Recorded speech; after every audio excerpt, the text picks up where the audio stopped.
brought to you by Silver Pumps. Top quality और consistent performance के लिए सिर्फ सिल्वर पंप्स नाम याद रखना। इनके परिवारों ने देश की सेना के लिए, देश के लिए जो अपना गांव था वो छोड़ा, अपनी जमीन थी वो छोड़ी, किसी ने वहां नहीं बैठाया। एक पक्ष का ये कहना है कि उसको क्षतिग्रस्त किया गया और दूसरे पक्ष का ये कहना था कि वो जर्जर स्थिति में थी और स्कूल, विद्यालय, स्थानीय उसके बिल्कुल बाउंड्री के ऊपर बनी हुई। अरे अफवाह क्या फैलाई गई, किसने फैलाई गई, क्या अफवाह फैली गई, उसके कारण पूरे गांव के अंदर एक भय और डर का माहौल बना और उस माहौल के कारण वहाँ एक पक्ष से पत्थरबाजी भी हुई। बाजी कोई पहले दफे नहीं हुई, बाड़मेर जैसलमेर के अंदर कई दफे ऐसी घटनाएं हुई। वो अफवाह के कारण हुई, असुरक्षा के कारण हुई, भय के कारण हुई, ये तो जांच का विषय है। आज किस तरह की वो बात कर रहे हैं, वो कह रहे हैं कि एक लैंड जिहाद, जमीन जिहाद फैलाया जा रहा है।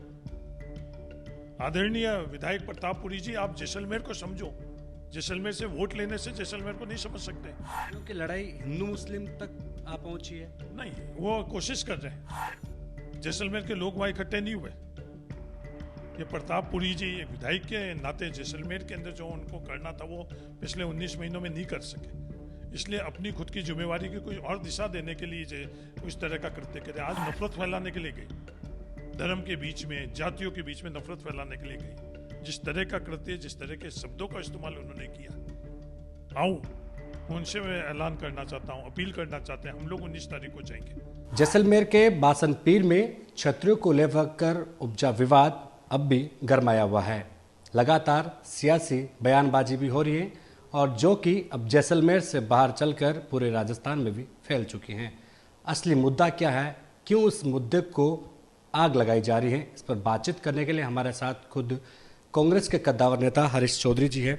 सर, क्या माने कि अभी भी काफ़ी दिन बीत चुके हैं, वहाँ के जो स्थानीय बासिंदे हैं अभी भी डरे डरे हैं, वजह क्या मानते हैं आप? नहीं, वहाँ डर का माहौल तो है।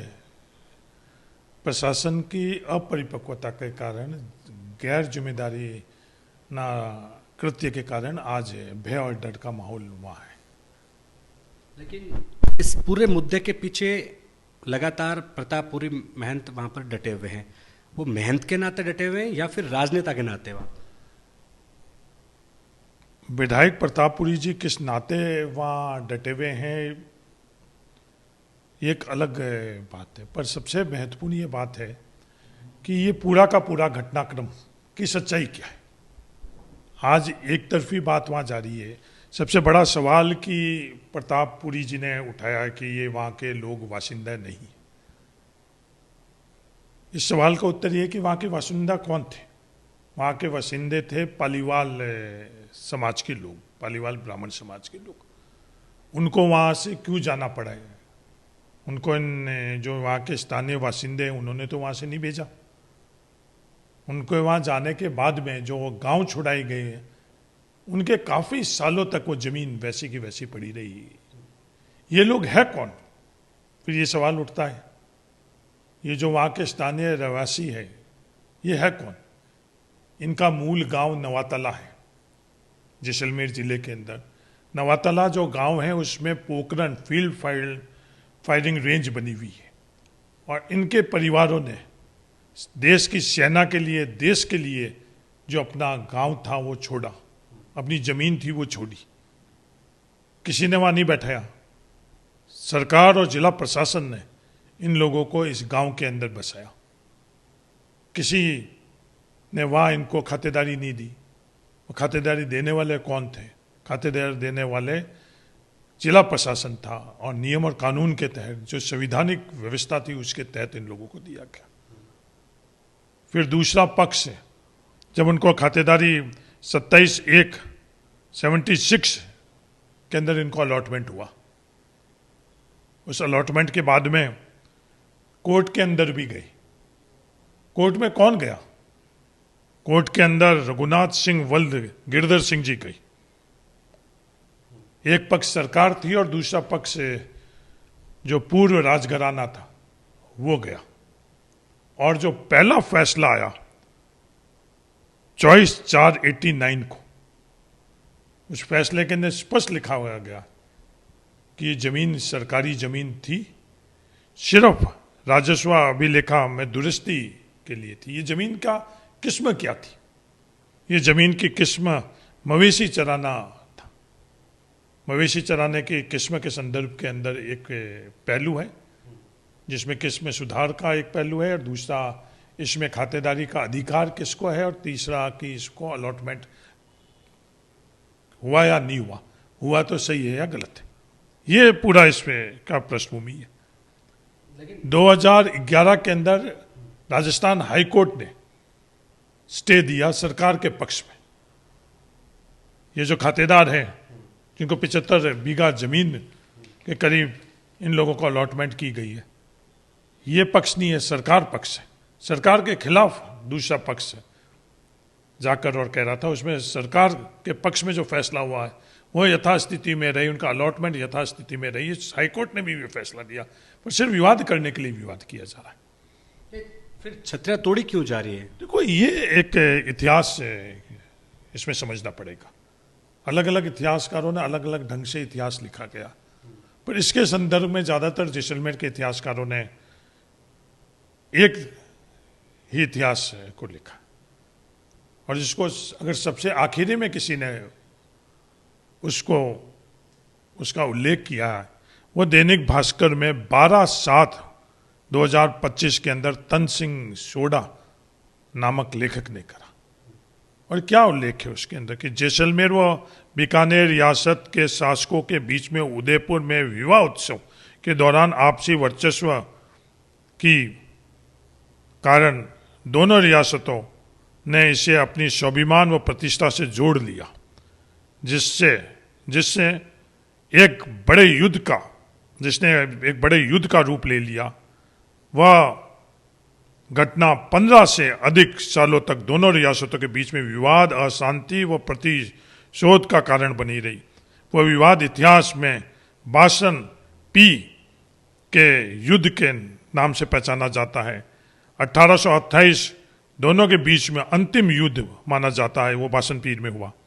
महारावल द्वारा सहायता के अनुरोध पर रत्नाकोट मठ के महंत सहज नाथ जी के आदेश पर सोडान, इस थार का इस जगह है सोडान से भी सोडा राजपूत योद्धाओं ने भाग लिया।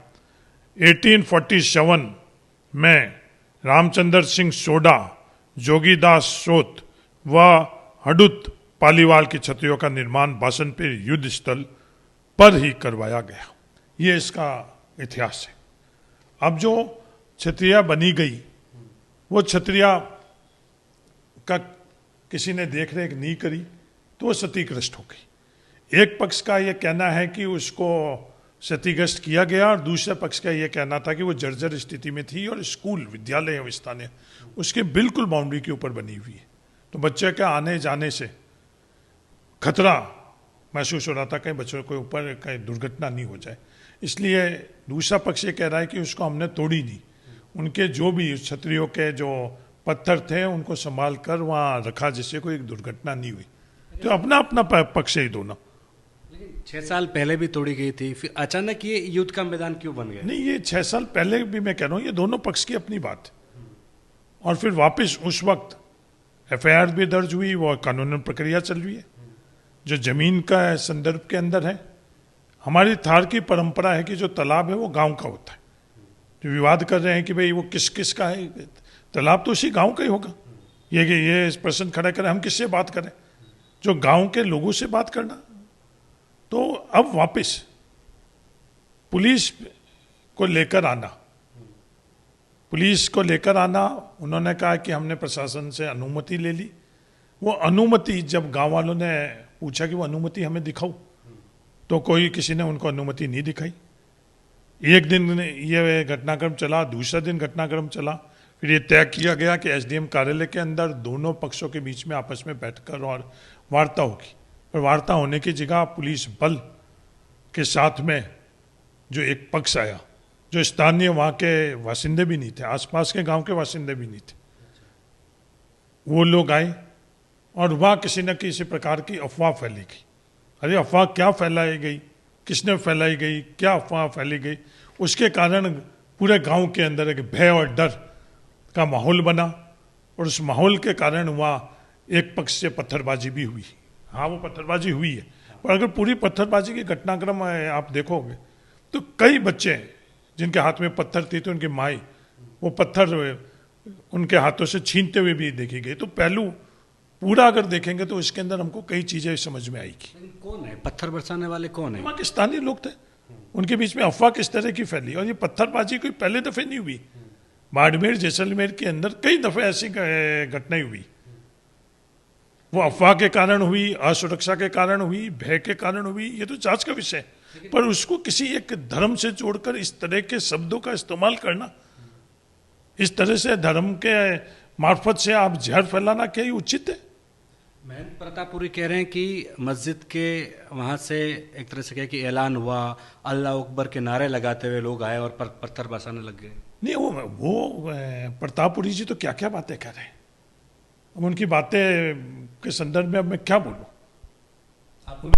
उन्होंने जो बातें करी, क्या संवैधानिक देश के अंदर इन बातों का आज कोई, उन्होंने बात करी अंकित कर अंगुली से अंकित करके उन्होंने बात करी कि ब्राह्मण हिंदू समाज के अंदर मस्तिष्क पर है, क्षत्रिय भुजा में है, वैश्य पेट में है और शूद्र पैरों में। ऐसे अंगुली कर उन्होंने बोला क्या इस देश के संविधान के अंदर क्या आज ये स्थिति है? नहीं। हाँ, हो सकता है वो संविधान के ऊपर विश्वास नहीं रखते, पर ये देश के अंदर संविधान ही है, संविधान के अंतर्गत इस तरह की व्यवस्था है। उन्हीं शूद्रों के वोटों से वो जनप्रतिनिधि के तौर के ऊपर आज विधानसभा के अंदर है। आज उस विधानसभा के अंदर अगर वो शूद्र के संदर्भ में बात कर रहे हैं तो वहाँ व्यवस्था करवा दे। हम शूद्रों के लिए वहाँ बैठने के लिए अलग व्यवस्था करा दे, खुद के लिए आसन के अंदर अलग करा दे। इस लोकतंत्र के अंदर जनप्रतिनिधि के तौर पर सबको बराबर का अधिकार है। ये किसने दिया है? हमको संविधान ने दिया। इस तरह की बातें वो कर रहे हैं। आज किस तरह की वो बात कर रहे हैं? वो कह रहे हैं कि एक लैंड जिहाद, जमीन जिहाद फैलाया जा रहा है। आदरणीय विधायक प्रतापपुरी जी, आप जैसलमेर को समझो। जैसलमेर से वोट लेने से जैसलमेर को नहीं समझ सकते। जो पूर्व विधायक जैसलमेर से किशन सिंह जी ने इस जमीन के संदर्भ में बात करी, वो रिकॉर्ड के अंदर उनको आप सुनो। जैसलमेर के अंदर खातेदारी का अधिकार जिस दिन इस समय दिया जा रहा था, उस समय जैसलमेर के हर वर्ग के लोगों ने खातेदारी का अधिकार के अंतर्गत अपने खुद की जमीन का अधिकार नहीं लिया, राजस्व रिकॉर्ड में दर्ज नहीं है। आज वो बात कर रहे हैं एक सिर्फ मुसलमानों के लिए कि उन्होंने जमीन पर अवैध कब्जा कर रखा। सच्चाई बिल्कुल अलग है। सच्चाई ये है कि जैसलमेर के अंदर बहुत बड़े तादाद के अंदर जो जमीनें पुश्ते नहीं खड़ते थे, उन लोगों को आज भी राजस्व रिकॉर्ड में दर्ज नहीं किया गया। मैं उनसे अनुरोध करता हूँ, आओ चलो जैसलमेर के अंदर, सिर्फ जैसलमेर में एक मतदाताओं के तरह जुड़ाव नहीं रखो। वहाँ जाओगे तो आपको हकीकत पता चल जाएगी कि हर जाति के, हर वर्ग के लोगों के साथ जब राजस्व रिकॉर्ड के अंदर उनको नहीं मिला हुआ, तो आज वो जिस जमीन पर बैठे हैं वो सरकारी रिकॉर्ड के ऊपर नहीं है। सच्चाई ये है, आज भावना भड़काने के लिए, धार्मिक आप द्वेष फैलाने के लिए इस तरह की बातें करो। एक नई शब्दकोश के अंदर से शब्दावली, मैंने इससे पहले भी उनसे अनुरोध किया था जब तालाबों के संदर्भ में बात करेंगे, आओ आप बाड़मेर के अंदर। मैं अभी तक इंतजार कर रहा हूँ कि बाड़मेर के तालाबों के ओरण के अंदर क्या हो रहा है। वो आज भी किसी बाड़मेर के अंदर वो मुझे नहीं उन्होंने कहा। मैं इंतजार कर रहा हूँ कि आओ मैं बाड़मेर में, और मैं वापस अनुरोध कर रहा हूँ, आओ जैसलमेर के अंदर। जो आप पूरी दुनिया को जो बता रहे हो वो बिल्कुल गलत है। जैसलमेर के अंदर हर वर्ग के, हर जाति के लोगों का आज वही स्थितियां है। क्षत्रियों की लड़ाई हिंदू मुस्लिम तक आ पहुंची है? नहीं, वो कोशिश कर रहे हैं। जैसलमेर के अंदर भाईचारा है, थार के अंदर अपनायत है। जैसलमेर के लोग वहां इकट्ठे नहीं हुए। ये प्रतापपुरी जी एक विधायक के नाते जैसलमेर के अंदर जो उनको करना था वो पिछले 19 महीनों में नहीं कर सके, इसलिए अपनी खुद की जिम्मेवारी की कोई और दिशा देने के लिए उस तरह का कृत्य करे। आज हम लोगों के लिए थार में तालाब अपने आप में हम मंदिर मानते हैं, खेजड़ी को हम मंदिर मानते हैं। उस मंदिर के अंदर बैठकर जो शब्दावली का उन्होंने इस्तेमाल किया, क्या किस तरह का कृत्य उन्होंने करा, किस तरह की शब्दावली का इस्तेमाल किया। आज जो ताकत आपको दे रखी है, आज पद आपको दे रखा है, वो उसका आप उपयोग करो दुरुपयोग करो, ये आप पर निर्भर करता है। वो और बाकी जनप्रतिनिधियों ने बड़े बड़े काफिले के माध्यम से क्या संदेश देने के लिए वहां इकट्ठे हुए। मैं उसी तरह रविंद्र सिंह भाटी भी वहां पर बड़े काफिले के साथ वहां पर पहुंचे। उन्होंने ये भी कहा है कि लॉ एंड ऑर्डर प्रशासन में फेल्योर रहा है इस पूरे मुद्दे पर। नहीं, ये वहां काफिले के साथ पहुंचकर क्या संदेश देना चाहते हैं? आज एक जनप्रतिनिधि के नाते हम लोगों की जिम्मेवारी नहीं बनती है कि हम लोग एक अच्छा वातावरण करें, दोनों पक्षों में सुलह करें? जनप्रतिनिधि होते हैं सभी के, उस ताकत से उन्होंने क्या जाहिर करने की कोशिश करी? जैसलमेर के अंदर, जैसलमेर के लोगों के पास साधनों की कमी नहीं है, हौसले की कमी नहीं है, उसके बावजूद जैसलमेर के लोग वहां, स्थानीय नागरिक कितने गए वो सबको पता है। एक तो उनकी सोच है, उनका तौर तरीका है, पर ये थार की अपनायत का तौर तरीका नहीं है, जैसलमेर का अपनायत का तौर तरीका नहीं है। वो नफरत फैलाने के लिए गई, धर्म के बीच में, जातियों के बीच में नफरत फैलाने के लिए गई। जिस तरह का कृत्य, जिस तरह के शब्दों का इस्तेमाल उन्होंने किया, आओ उनसे मैं ऐलान करना चाहता हूं, अपील करना चाहते हैं, हम लोग 19 तारीख को जाएंगे। सब में एक मोहब्बत से, अपनायत से, थार की अपनायत से सबको साथ में लेकर चलने के लिए, आपस में जहर नफरत फैलाने के लिए नहीं। और मेरा आपके माध्यम से जिला प्रशासन से भी यह अनुरोध कि आप किसी प्रकार के दबाव के अंदर नहीं हो। जो हजारों साल से थार की अपनायत है, उसको चंद इन घटनाओं और दुर्घटनाओं से उसको आप खत्म नहीं करो। आप हर पक्ष को साथ में लेकर एक अच्छा माहौल बनाए, अपनायत बने। मैं और स्थानीय सांसद उमेदा राम जी और तमाम जो थार की अपनायत पर विश्वास रखने वाले, हम लोग 19 तारीख को जाएंगे और सभी पक्षों में, किसी को जाति के आधार पर नहीं देखेंगे। वहाँ के जनप्रतिनिधि है, उस बासन पीर के सरपंच भी है, उनसे संवाद होना चाहिए नहीं होना चाहिए, उन्होंने किया नहीं किया। वहाँ के प्रधान भी है, वहाँ के जिला प्रमुख भी है, स्थानीय वहाँ के विधायक भी है। हम उनके सबके पास जाकर ये करेंगे, उनकी जिम्मेवारी। हाँ, राजनीतिक विचारधारा हम लोगों की उनमें आपस में अलग हो सकती है, प्रधान, जिला प्रमुख, एमएलए भारतीय जनता पार्टी के, तो जब थार की बात आएगी तो हम सब एक साथ में रहेंगे। जाति हमारी अलग हो सकती है, हमारी और सरपंच का धर्म अलग हो सकता है, तो थार की अपनायत के लिए हम सब मिलकर, और हम लोग कैसे थार की अपनायत करें, थार के अंदर अच्छा वातावरण कैसे करें, ये हमारी सबकी जिम्मेवारी है। बहुत बहुत शुक्रिया। 100 बात की एक बात, बासन पीर के जो जनता है वो अभी भी डरी सहमी हुई है। हरीश चौधरी के साथ साथ तमाम वो कांग्रेस के नेता चाहते हैं कि वो वहाँ पर जाएंगे, एकता की जो मिसालें पेश करेंगे, लेकिन खास तौर पर उन्होंने रविंद्र सिंह भाटी और महंत प्रतापपुरी पर भी तीखा हमला बोला है और उनको सलाह दी है कि इस मुद्दे पर राजनीति ना करें। कैमरा सहयोगी मनोज के साथ विशाल शर्मा, जयपुर, राजस्थान तक।